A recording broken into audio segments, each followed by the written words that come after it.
नमस्कार दोस्तों, मैं आज आप लोग को एक नई सीरीज शुरू करने जा रहा हूं और इस सीरीज के बारे में आप लोग है जो कि अपना सुझाव कमेंट के जरिए रखिएगा। आपका हर सुझाव हमें है ना स्वीकार योग्य होगा, चाहे वो सकारात्मक है या नकारात्मक है। तो आज के सीरीज का जो नाम है उसका नाम है इतिहास के अनछुए पहलू।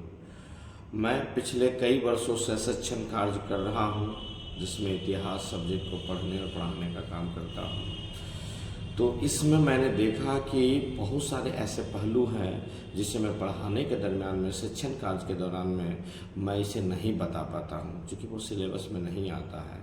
लेकिन मुझे ऐसा लगा कि ये आप सबको जानना चाहिए, तो मैंने इसे आप सबको बताने के लिए ये प्लेटफॉर्म चुना हूँ। सोशल मीडिया यानी यूट्यूब के माध्यम से आप लोग तक रखने का या पहुँचाने का काम करूँगा।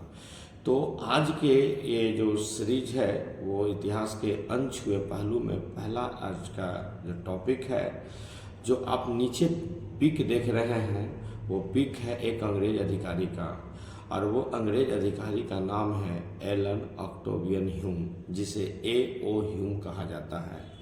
ठीक है, A.O. ह्यूम से अभी आपके आगामी या पिछले कई परीक्षाओं में जो क्वेश्चन आपका आया है वो भी आपको बताऊंगा, और फिर अंत में वो भी सारा बताऊंगा जो आप उसके बारे में नहीं जानते हैं लेकिन आपको जानना चाहिए। तो आपके एग्ज़ाम का जो फैक्ट है कि एलन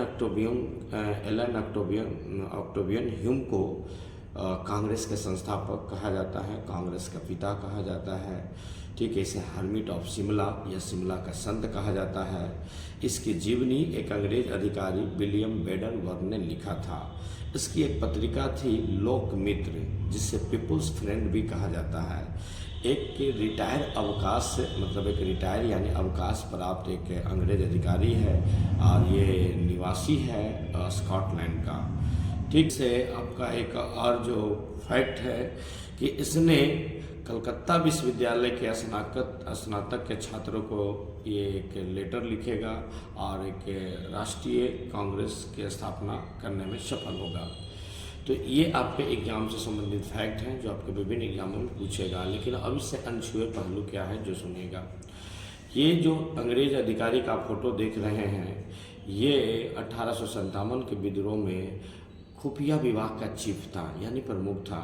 इसके खुफियागिरी के कारण हजारों क्रांतिकारियों को मौत के घाट उतार दिया गया और बड़ा आसानी से 1857 के विद्रोह को दबा दिया गया। अब इसके बाद है कि अंग्रेज सरकार काफ़ी खुश होकर के इसे इटावा का कलेक्टर बना देता है।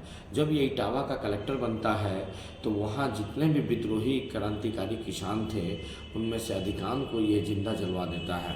अब जिंदा जलाने के बाद ये आंदोलन और काफ़ी उग्र हो जाएगा, उग्र हो जाएगा और आसपास के बहुत सारे गांव के किसान इसके ऑफिस को चारों तरफ से छेक लेंगे और इसे जिंदा जलाने का प्रयास करेंगे। अब यहाँ से ये सिंदूर, टिकली, बिंदिया, साड़ी, लिपस्टिक ये सारे लगा करके एक हिजड़ा की भांति यहाँ से भागता है और भाग करके ये आगरा छावनी जाता है और आगरा छावनी में जा कर के अपनी जान बचाता है। हालांकि इसने 28 दिसंबर 1885 ईस्वी के जो कांग्रेस की स्थापना किया था, इसका कांग्रेस का स्थापना करने का मुख्य उद्देश्य ये था कि जो भारत में क्रांतिकारी काफ़ी जो उग्र हो रहे हैं और ये उग्र होकर के अंग्रेजों को यहाँ से खदेड़ने के लिए जो आतुर है, ठीक है, तो ये क्रांतिकारियों के प्रभाव को कम करने के लिए ये 28 दिसंबर 1885 को भारतीय राष्ट्रीय कांग्रेस की स्थापना किया। ये रहा इतिहास के अनछुए पहलू। बाकी आपको वीडियो कैसा लगा हमें आपका कमेंट का इंतजार रहेगा। धन्यवाद, नमस्कार, फिर मिलते हैं अगले वीडियो में।